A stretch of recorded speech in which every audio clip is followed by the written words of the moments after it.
Voilà, moi, le premier Shabbat de l'année, Shabbat, il n'y a pas de paracha cette semaine, enfin, il n'y a pas de paracha, une paracha, mais c'est pas la paracha de la semaine, c'est le premier jour de l'année, on a le Srout d'abord en même temps. Le Shabbat et Rosh Hashanah en même temps qui tombent. Donc, on va commencer première partie, comme d'habitude, la halachot on est un peu en retard cette année parce que j'ai voulu terminer avant tous les halachot, toutes les lois qui concernent le côté de la Maravi, que pour plusieurs personnes, il faut savoir comment se comporter devant ce qu'on appelle Sérid, Bet Mikdash, et nous, le reste de notre Bet Mikdash. Donc voilà, on va faire rapidement les halachot de Rosh Hashanah. Je ne sais pas si j'aurai le temps de tout faire, mais bon, on va essayer.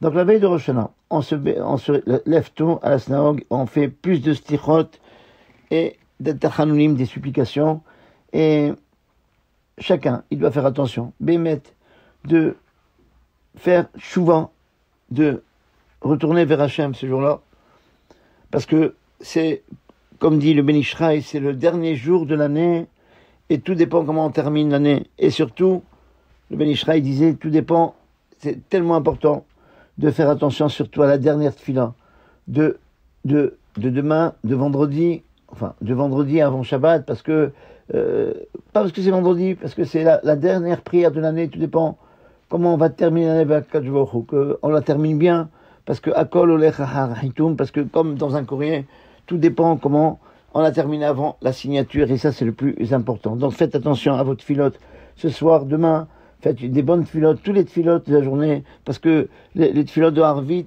si on fait une belle filote de Harvit ce soir, ça va bien faire monter tous les filotes de Harvit qu'on a fait dans l'année. Si on fait une belle filote de Shachrit, on va faire bien monter tous les filotes de Shachrit qu'on a fait durant l'année.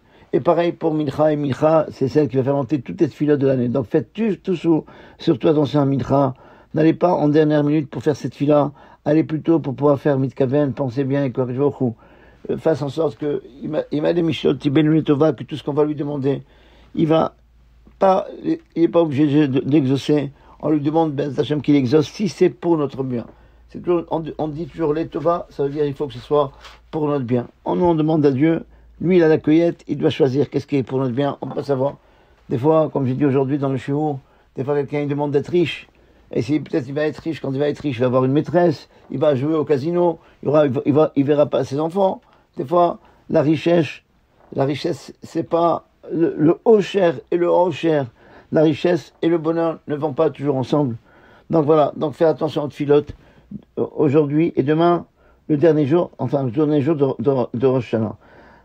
Alors, les chassidim et les gens d'action, ils ont l'habitude de jeûner la veille de Rosh Hashanah pour rentrer dans cette journée de digne, de justice, avec la tchouva, avec le retour vers Dieu et la soumission vers Dieu.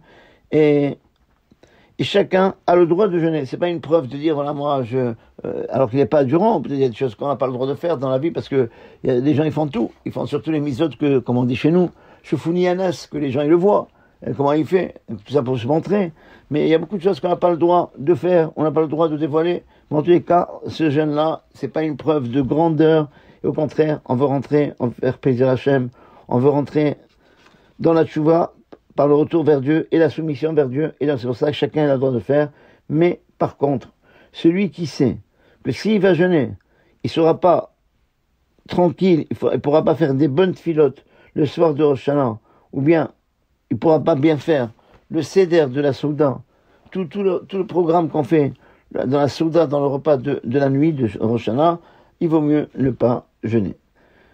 Alors, faire attention que celui qui veut prendre sur lui de jeûner, il doit prendre sur lui le ta'anit de jeûne depuis la prière de Mincha de la journée d'avant. Ça veut dire, voilà, celui qui veut jeûner la veille de Rosh Hashanah, eh bien, par exemple, quand ça tombe Rosh Hashanah Shabbat, donc il veut jeûner vendredi, il faut que jeudi à Mincha, ou bien avant la nuit, eh bien, ils disent, avant de faire Oseh Shalom, il dit, Ribono Olamim, maître du monde, Arini Nefanecha al Tnai Pitanit Yachid Nemachar, demain, je veux faire un jeûne privé, depuis Alot HaShachar, depuis le lever du jour, jusqu'à Tset HaKoravim, jusqu'à la sortie des étoiles, comme c'est marqué dans les Sidorim. Tous les jeûnes privés, il faut savoir, tous les jeûnes privés, y compris les jeûnes qu'on fait pour les parents, il faut qu'on les prenne la veille, il faut dire avant, dans la prière de Mincha de la veille du Ta'anit, eh bien, je vais jeûner demain. Sinon, c'est pas un jeûne. Sauf pour les parents, qu'il y a beaucoup de gens qui ont l'habitude de faire, que là, d'après beaucoup de poskim décisionnaires, même si ça n'a pas fait la condition, eh bien, on peut quand même jeûner, mais tous les jeunes autres privés, les jeunes pour l'anniversaire des parents, etc., il faut les prendre déjà. Il faut prendre sur nous de jeûner le mincha de la veille du jeûne. Ou, si par exemple une dame, elle veut jeûner, elle ne fait pas de mincha avant le coucher du soleil. On ne fait pas de vidouille, on ne fait pas Anna, on ne fait pas les Nefiut Tapaim, on ne fait pas les David, la veille de Rosh Hashanah, ni dans Shachid, ni dans Mincha, pour le kavod de Yom Tov. Mais dans les Sichot, qu'on dit dans la nuit, avant le lever du jour, et ainsi pareil dans le Kriyat Shema, qu'on fait la veille de Rosh Hashanah, voilà, et bien là on fait le vidouille, on fait le Hana, le soir, la veille de Rosh Hashanah, comme en habitude, et pareil, on fait, pour ceux qui font Tikkun Chatzot, on fait le Tikkun Chatzot comme d'habitude. Alors,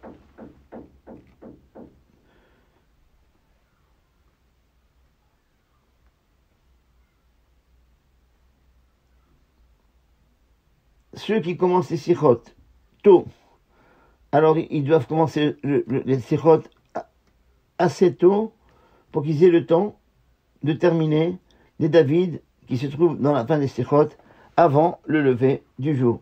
Et bien, à partir du moment où ils ont commencé les sichot avant le lever du jour, ils ont le droit de dire le vidouille, ça veut dire le vidouille c'est le Hana, et les David, alors même après le lever du jour. Moi, je veux dire que nous, on n'a pas l'habitude de faire les David après la veille de Rosh Hashanah. Nous, on a l'habitude, après, on fait, on appelle la prière, j'ai oublié, ça va venir.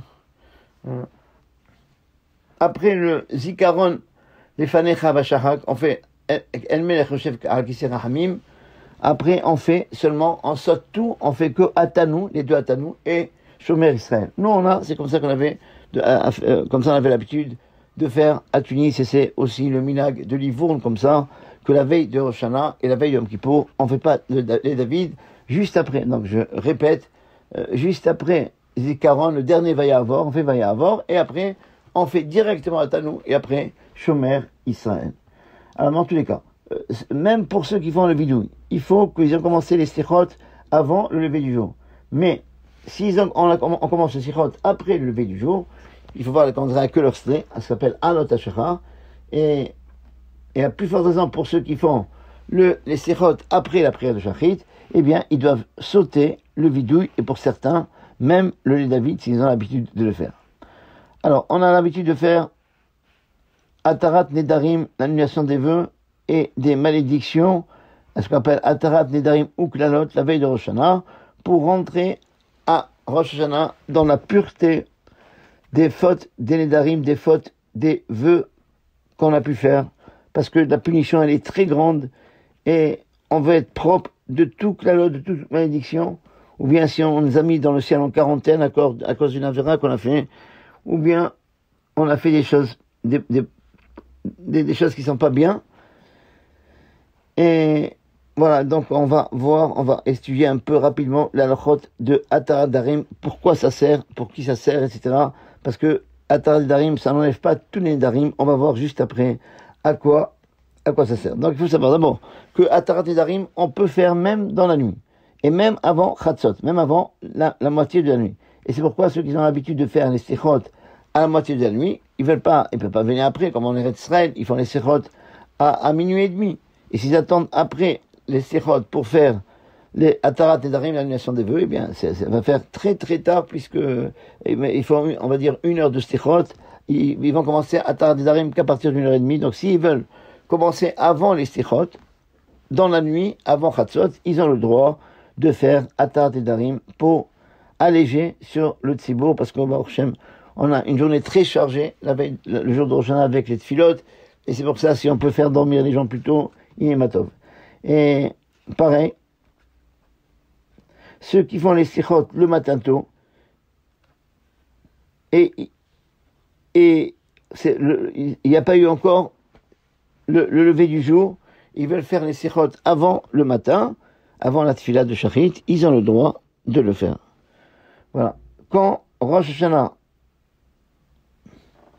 Bon, ça c'est pas cette année, mais je le dis quand même. Quand Rosh Hashanah tombe le jeudi et le vendredi, eh bien, on doit faire le Hérouf Tafilin, le plat qu'on prend avant Shabbat, enfin, avant la fête, la veille de Rosh Hashanah. Voilà, et ça, on verra, ces halachot-là, une année, on a besoin des halachot, des lois, de Hérouvé Tafilin. Voilà, dans tous les cas, on peut jamais avoir Rosh Hashanah qui tombe vendredi et samedi. Jamais le deuxième jour de Rosh Hashanah, ça tombe Shabbat. Voilà, ça peut tomber, ça va pas tomber ni, Rosh Hashanah ne peut pas tomber ni dimanche, ni mercredi, ni vendredi. Donc, voilà, pour ne pas, parce que si Rosh Hashanah tombe vendredi, Kippour va tomber dimanche, et Kippour ne tombe jamais, ni vendredi, ni dimanche, pour ne pas avoir deux Shabbatot suivis, parce que c'est pas comme la fête. La fête, il y a beaucoup de choses qu'on a le droit de faire. Le Shabbat, c'est pas ça. Le Shabbat, non. Kippour, donc c'est comme Shabbat. On n'a pas deux Shabbatot pareils qui tombent un derrière l'autre. C'est pour ça que Yom Kippour ne peut tomber ni vendredi, ni dimanche. Alors, les préparatifs pour Rosh Hashanah, la veille de Rosh Hashanah, c'est une mitzvah d'aller chez le coiffeur, se couper les cheveux et de se couper les ongles la veille de Rosh Hashanah. Et c'est une mitzvah de mettre aussi des beaux habits pour Rosh Hashanah, pour montrer à Kadosh Baruch Hu que Baruch Hashem, on est confiant, on a confiance en lui. On sait qu'il va nous innocenter. On est d'abord, c'est vrai que Kadosh Baruch Hu, il a deux fonctions, il a deux casquettes. C'est notre Père et c'est notre Roi, mais d'abord, on ne dit pas Malkenu Avinu. Il n'est pas d'abord notre Roi, il est d'abord notre Père. Donc on est sûr que il va nous innocenter du jugement. On va sortir Zakai innocent. Eh bien, et c'est pour ça qu'on s'habille bien pour dire voilà, j'ai confiance en toi. Tout ça pour faire des signes à Kadosh Baruch Hu, il faut être un peu commerçant même avec le bon Dieu. Voilà, on est des bons commerçants, mais juifs. Comme a dit la question qu'on a posée pour Yom Kippour, c'est pareil pour Rosh Hashanah. Le Rav de Kosk, le Rav Yonatan Haïpchitz, on l'a demandé un jour, mais pourquoi on fait le jour de Yom Kippour Baruch Hashem, on bénit Hashem, Melech Mohel Besonar, un roi qui pardonne les fautes d'Am Israël. S'il ne pardonne pas, on fait une bracha levatala, tous les amidot au milieu, ça se termine comme ça, toutes les bénédictions on a fait pour rien. Il dit non, vous savez à qui on ressemble à quelqu'un, un enfant. Et il parlait de lui, parce que lui, on sait que quand il était jeune, un pchit, il est très, très gourmand. Ça ressemble à quelqu'un que son père, il a acheté des bonnes pommes ou des bons fruits. Et il a envie de manger. Il a acheté pour Shabbat. Et il sait que s'il va demander à son père, j'ai le droit de manger, il va lui dire non, c'est pour Shabbat, c'est pour la fête. Alors qu'est-ce qu'il fait? Au lieu de lui demander s'il peut manger, il prend une pomme devant sa mère, et il fait la bracha. Et son père, pour ne pas qu'il fasse une bracha pour rien, une bénédiction pour rien, il dit mon fils, mange. C'est pareil. On veut que le jour comme notre père, il nous pardonne. Malheureusement, on est loin de lui. On a fait beaucoup d'avérotes, de fautes. On a peur qu'il va nous dire non. Alors qu'est-ce qu'on fait? On fait la bracha, comme cet enfant-là. Et là, il va nous pardonner. C'est pareil. On s'habille bien pour Rosh Hashanah. Pour dire, voilà, on est prêt à recevoir une bonne nouvelle. Voilà, on est bien habillé. Eh bien, pour que Akadosh Baruch Hu, on est sûr, on est confiant qu'il va nous écrire les Haïm Tovim pour une bonne vie et pour le shalom et pour la paix. Mais attention, il ne faut pas prendre des habits très très classe, prendre le dernier cri. Ouais. Pourquoi? Le dernier cri, ça pas prendre le dernier cri. Je vous rappelle une fois, je raconte une petite histoire pour vous faire rire la veille de Rosh Hashanah, parce que voilà, on va bien terminer l'année. Je me rappelle une fois, j'étais au séminaire rabbinique, je revenais du séminaire rabbinique le soir. Et je suis tombé, j'étais assis à côté de deux commerçants qui travaillaient au sentier, des juifs, et chacun il se plaignait à l'autre, ça marche pas. J'allais leur dire, oui, vous savez, c'est pour cette raison-là que maintenant les commerçants, ils ont une 4x4 comme voiture pour aller au sentier, parce que le sentier c'est devenu un désert. Voilà, mais je vais pas les embêter. Moi, ils me connaissaient pas, je les connaissais pas. Voilà, et ils ont dit ça marche pas. Et il vient, il dit non, ne t'en fais pas, j'ai reçu un rabbin Chabad aujourd'hui, il m'a dit que le Mashiach il va venir. Et alors il m'a dit alors, s'il vient, oui, mais, tu te rends compte, tout le monde qu'on va devoir habiller. Hein, on va bien travailler, il y en aura pour nous, on va très bien travailler. Moi j'ai commencé à rigoler. Je dis monsieur, pourquoi vous rigolez? On vous connaît pas, mais pourquoi vous rigolez? Je dis parce que quand le Mashiach il va venir, parmi les gens qui vont se lever, il va y avoir aussi des commerçants comme vous, eux aussi ils vont travailler. Alors ils m'ont dit, mais c'est pas grave. Ils connaissent pas le dernier cri. Ils connaissent pas la dernière monde. Alors c'est pas grave, ils ne savent pas comment habiller les gens. Voilà. Donc, non, il faut pas prendre le dernier cri des habits le jour de Rosh Hashanah. Pourquoi? Pour ne pas, d'un autre côté, il faut savoir doser. Toutes les choses de la Torah, il faut savoir doser. Pour ne pas montrer que lui, il s'en fout complètement de la justice de Dieu. Moi, je me mets en bon habit, je prends les dernières marques, les bonnes marques d'habits, etc. Non, on s'habille bien, mais il faut doser que ce soit bit sniout dans la sniout la plus totale et surtout bémet pour les dames qui viennent à la synagogue, pour les dames qui restent chez elles. Ne pas oublier que c'est le jour de Rosh Hashanah, c'est le jour du jugement. On demande à Dieu Tahel Shana ou Birkotea. Cette année, elle commence avec cette bénédiction à leur consent. Que nous, on commence, qu'on fait le premier pas. Comme il y a Hachem dans Shir Hashirim. Montre-moi ton aspect. Après, fais-moi écouter ta voix. Fais voir comment tu fais. Fais un premier pas. Fais un premier pas. Retourne en arrêt sur tes positions. Et après, demande-moi des choses. Mais retourne en arrière. C'est pour ça, d'ailleurs, en parenthèse, que les Mekoubalim, ils disent que le premier mois de l'année, il s'appelle Tishri. C'est quoi Tishri? Vous voyez, les lettres, ils sont écrits en arrière. En principe, le Tav, c'est la dernière lettre. Le Shin, c'est l'avant-dernière lettre. Et le Resh, c'est l'avant-dernière lettre. Après, vous avez le Hout. C'est tout en arrière. Pourquoi?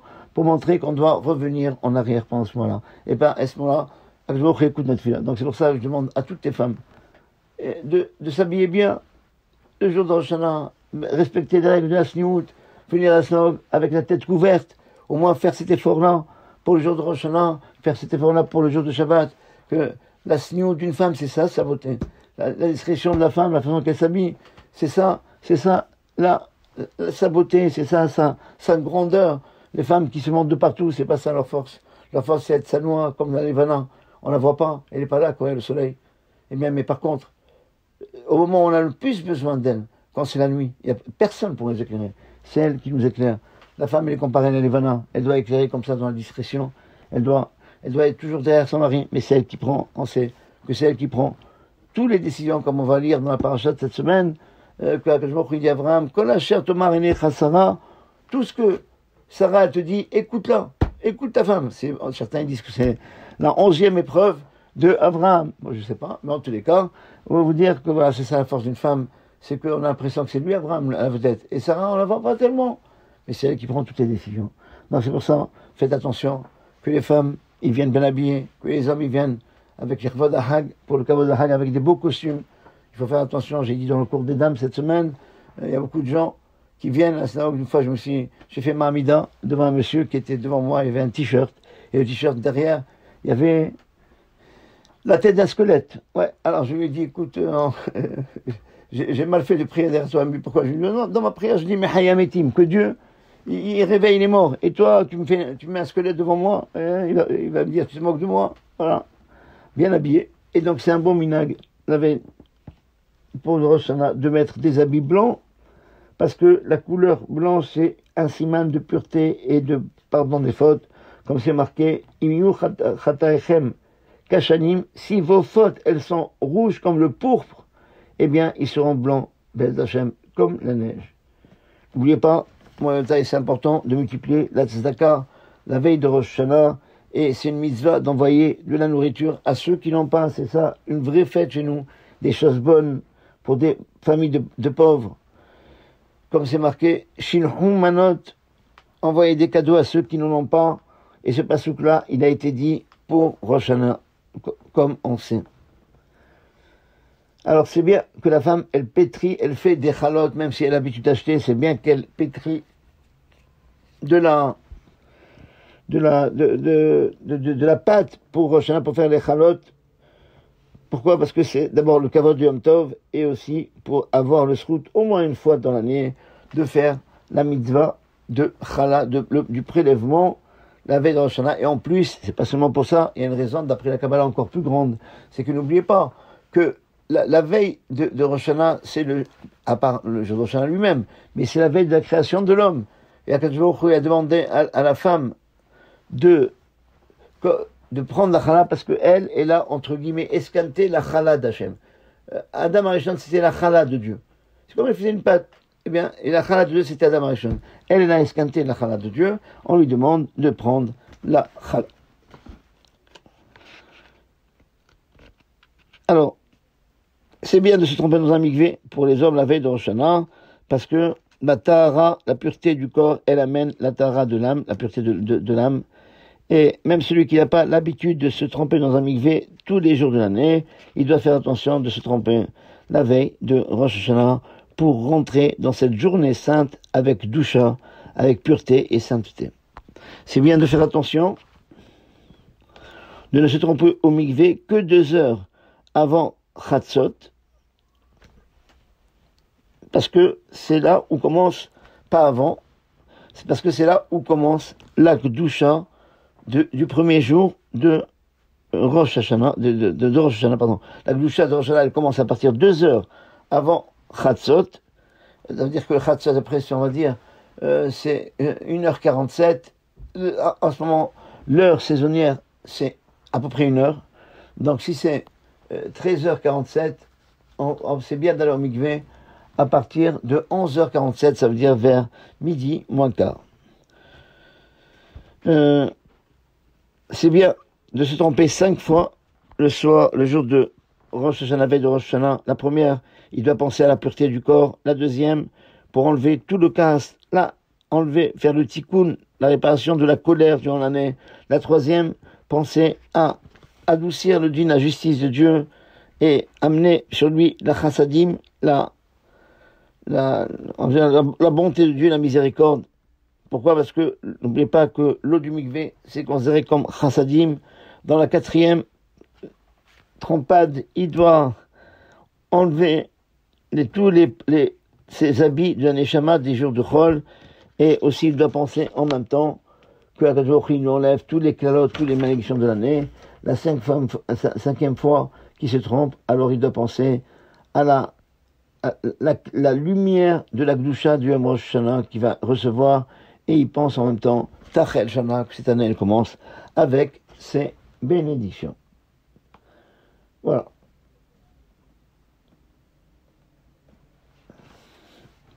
S'il ne peut pas aller au mikvé, alors soit il se verse sur lui, ou bien c'est mieux que quelqu'un d'autre verse sur lui.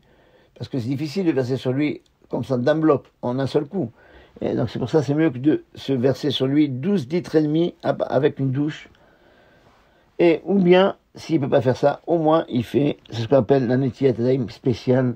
Si vous avez, je vous expliquerai pour ceux qui veulent savoir, mais c'est mieux, dans tous les cas, le top, c'est le mikvé. Voilà, donc, après, autre chose, la veille de Rosh Hashanah, c'est bien d'aller prier sur la tombe des tzadikim, la veille de Rosh Hashanah, parce que la tefila compris sur la tombe des tzadikim, elle est plus exaucée, ou bien sur la tombe des parents, c'est pareil, que les tzadikim, quand quelqu'un prie sur la tombe de son père, et bien par la mitzvah de Kibbout Avayim qu'il a, le kavod de considérer son père comme un tzadik, eh bien ça lui amène le srout de cette mitzvah-là, ça lui amène une bonne année pour toute l'année, Béat Hashem.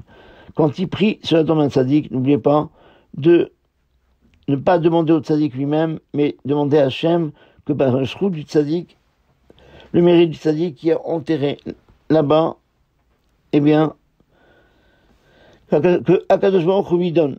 Aucun homme ne donne, aucun papa ne donne, c'est que Akadosh Baruch Hu qui donne. Donc ne pas dire, voilà, que ce tzadik, il me donne. Ça devient de la Avodah. Même les plus grands rabbanim que vous connaissez, il faut savoir, on n'est rien, voilà, on n'est que les intermédiaires, on n'est que les ambassadeurs seulement.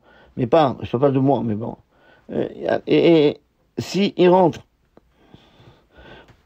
et aussi, il peut demander au tzaddik d'intervenir pour lui, pour le bien, devant Akadosh Baruch Hu. Avant de prier sur la tombe des tzaddik ou des parents, c'est bien qu'ils donnent une tzedaka, voilà. Et certains ont l'habitude, al-Pikabala, nous on n'a pas l'habitude de faire, mais bon, c'est bien, pourquoi pas, et de tourner autour de la tombe. Là, on n'a pas d'espace du tout, mais c'est bien de faire la kafa autour de la tombe, et voilà. N'oubliez pas aussi celui qui rentre dans un cimetière et qui voit les tombes de Israël, alors il doit faire la bracha suivante, Baruch Ata Hashem, vous trouvez dans les livres de prière, avant d'entrer au cimetière, dans les bénédictions particulières. Celui qui n'a pas été depuis 1 mois, il doit faire cette bénédiction. Asher Yatzar et Trembadin, dire à ses morts que je il vous a créé avec justice, Uvara Etrem, il vous a créé aussi avec justice, et Vehemit Etrem Badin, il vous a pris au moment qu'il fallait avec justice, et il sait combien chacun de vous vaut.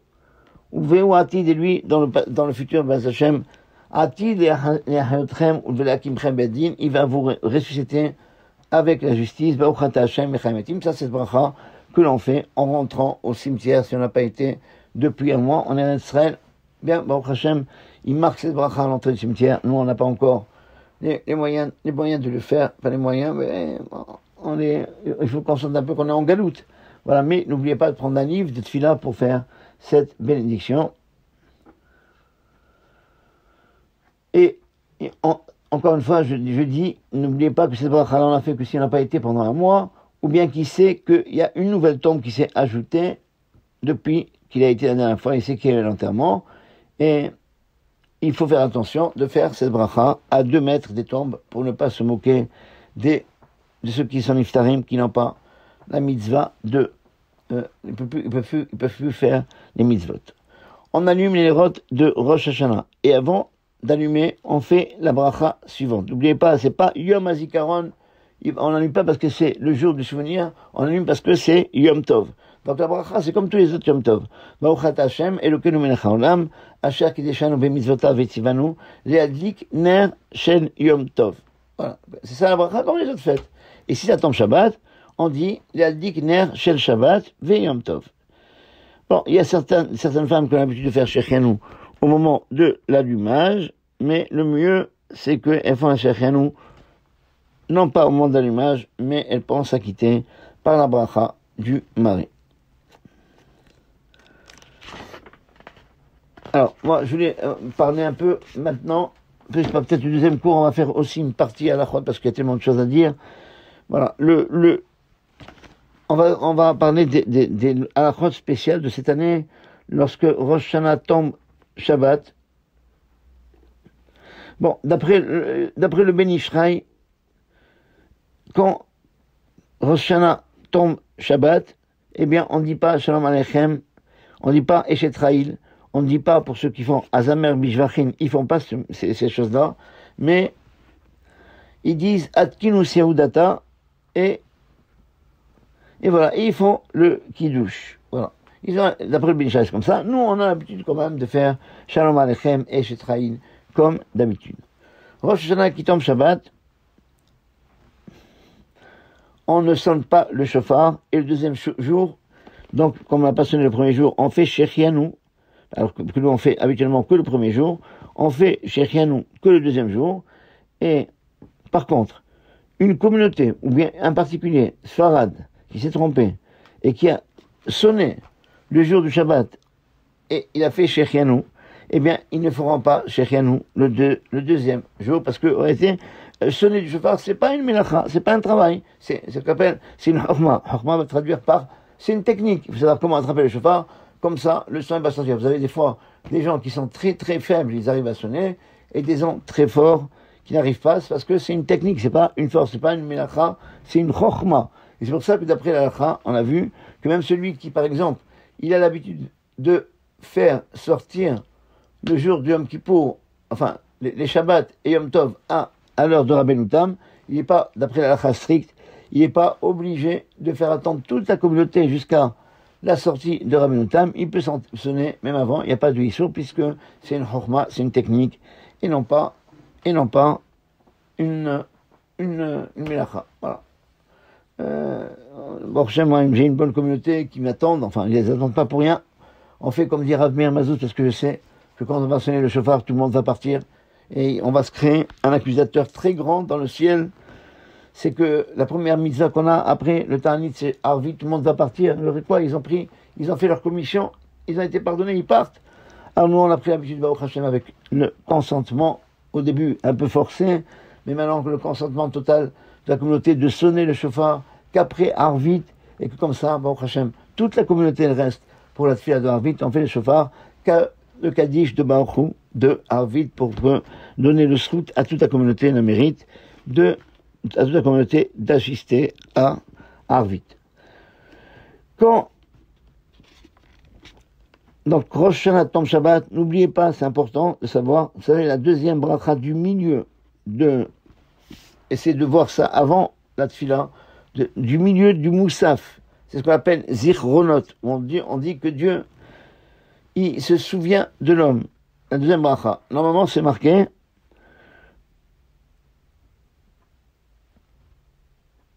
Shomea kol teruat amo Israël Kachem. Il écoute la voix des trompettes de son peuple Israël.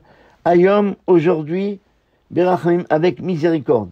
Faites attention, comme on ne chante pas le shofar le jour de Rosh Hashanah qui tombe Shabbat, il faut que dans vos textes, je pense que c'est marqué dans les livres, on ne doit pas dire Ayom Berachamim, on doit enlever le mot Ayom puisqu'il n'y a pas de shofar. On dit Shomea kol teruat amo Israël, qu'en général, Hachem il écoute la voix d'Israël, Berachamim, avec miséricorde, sans dire le mot Ayom. Et si il s'est trompé, il a dit Ayom, bon, et le Choser, il ne recommence pas. Rosh Hashanah qui tombe Shabbat, on fait Sitkatra d'après le Shulchan Aruch. Le minhag Eshkenaz, c'est de ne pas faire. Et nous, le minhag des Tunisiens, c'est de ne pas faire Sitkatra et même pas Avinu Malkenu. Voilà. Même quand ça tombe le premier jour de Rosh Hashanah, Shabbat, on peut faire le Seder Vetashir d'après le Ben Ishraï, le premier jour de Rosh Hashanah, et c'est seulement dans le cas où, dans une ville, il n'y a pas de Hérouv, eh bien, ils ne peuvent pas sortir les Marzorim, et donc ils peuvent, deux choix, soit, premier choix, c'est de dire que les psukim, Miel, Kamocha, etc., ça on peut les apprendre par cœur, sans dire tout le tikkun, et s'il y a un risque, si on l'organise comme ça, le Seder Vetashir, le premier jour de Rosh Hashanah qui tombe Shabbat, tout le monde va venir avec ses livres, etc. Donc, il vaut mieux repousser au deuxième jour de Rosh Hashanah. En parenthèse, j'ai demandé une fois à Rav Yosef, quelqu'un qui est malade, comment il peut faire? Il peut pas aller, c'est quelqu'un qui est souffrant, il peut pas aller à pied.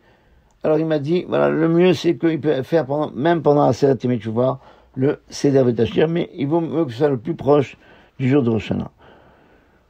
Donc, quand Rosh Hashanah tombe Shabbat, n'oubliez pas que le deuxième soir de Rosh Hashanah, donc va tomber Motzai Shabbat, à la sortie de Shabbat, et il doit dire, après, Amelech Kadosh, eh bien, il commence à Tabechartanu, et il doit donc faire l'Avdala, dans la Amida, l'Avdala n'est pas comme tous les jours, on dit, Vatodiainu, c'est une Avdala spéciale, pas Ata Chonatanu, c'est une Avdala qu'on fait dans la Amida, pour les soirs de fête qui tombent samedi soir. Alors, si il a oublié, et il se rappelle, avant de dire, Baruchat Hashem, Mekadesh Israël Veyom HaZikaron, alors à ce moment-là, il n'est pas obligé de reprendre jusqu'à le début de l'Amida, c'est un peu long. Bien, il doit le dire là-bas, et après, il recommence seulement, Kadeshenu Bemitzvotecha, et après, donc, depuis qu'il reprend seulement, il dit Vatodienu, et il reprend seulement à Kadeshenu Bemitzvotecha, et il termine, Baruchat Hashem, Mekadesh Israël, Vea Zemanim, j'ai une bêtise, Mekadesh Israël, Veyom HaZikaron. Voilà. Donc il dit avant, et il reprend, et s'il n'a pas fait encore la bracha de Baruchat Hashem, Mekadesh Israël, Veyom HaZikaron, il reprend Vatodienu, et après, donc, il dit,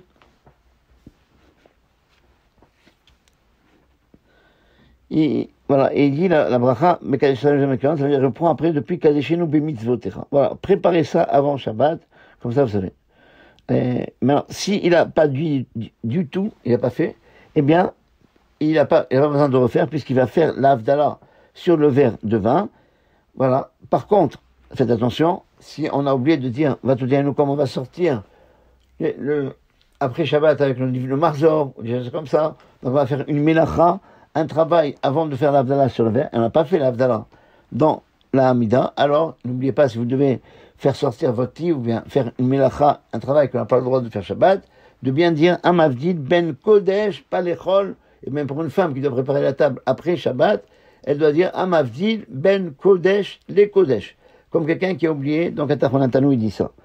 Dans le Kiddush du soir de Rosh Hashanah, Motzai Shabbat, il doit faire dans cet ordre-là, on a le programme qui s'appelle Yakneaz. C'est quoi Yakneaz? D'abord, on fait Boré Perek Geffen, après Mekadesh Israël Vezemanim, après Boré Meoré Haesh, après,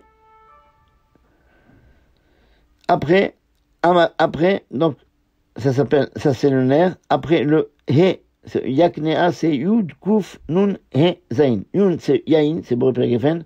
Le Kouf, c'est Kiddush, et Mekadesh Israël. Mekadesh Israël Viom Azikaron.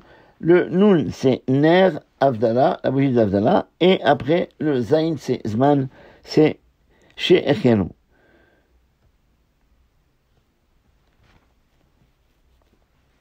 Alors. Et donc, dans l'Avdallah, il termine en disant, Amavil ben Kodesh le Kodesh. Ici, il s'est trompé, et il a terminé, comme d'habitude, Amavil ben Kodesh Lechol.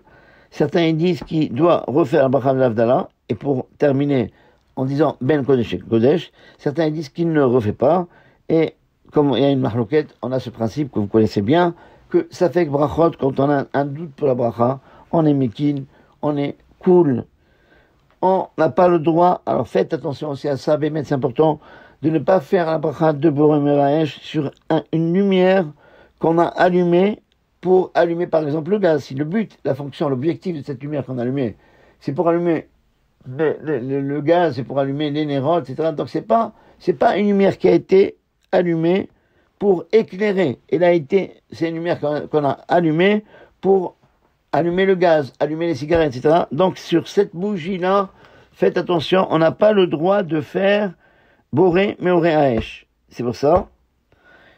Il doit allumer une autre bougie qui va être fait pour éclairer, et là, à ce moment-là, il fera la bracha sur cette bougie.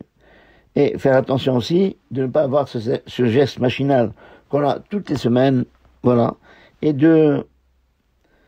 d'éteindre la bougie avec le vin. Pourquoi? Parce que, n'oubliez pas, c'est Yom Tov, et qu'on n'a pas le droit d'éteindre la bougie comme ça, c'est l'extinction d'une bougie, on n'a pas le droit de faire le jour de Yom Tov. Le mieux, c'est de mettre, par exemple, une bougie comme ça. Alors, c'est la bougie allumée comme ça. Alors, soit on prend un chauffe-plat, qu'on ajoute, par exemple, une allumette, ou bien, on prend une bougie avant d'allumer. Faites attention. On met dans un verre d'eau, comme ça, la bougie, elle va s'allumer. Quand elle arrive au niveau de l'eau, elle va s'éteindre. Voilà, on n'a pas besoin d'allumer une grande bougie d'Avdallah qui va durer, comme ça. Jusqu'au moment où elle va s'éteindre, ça va faire une torche de bougie. Voilà. Alors, on n'a pas besoin de faire ça. Une petite bougie comme on rajoute une autre flamme pour faire Meoré Haesh, parce qu'il y a un pluriel, Meoré Haesh. Voilà, ça suffit pour faire la bracha de Boré Meoré Haesh. Voilà. Voilà, donc ça c'est la première partie. Je vais mettre Mechila, mais j'ai pas pu les faire avant, je vais terminer. Alors, dans la deuxième partie, la première partie, de la deuxième partie, on va continuer la halachot du shofar, la halachot de toutes les années de Rosh Hashanah, et après je donnerai à la fin un petit chidouche. Voilà, Mechila, Shabbat Shalom. Je ne vais pas faire plus que 40 minutes pour permettre à chacun de pouvoir écouter le cours. Voilà. Shabbat Tova, on vous rachète pour chacun de nous.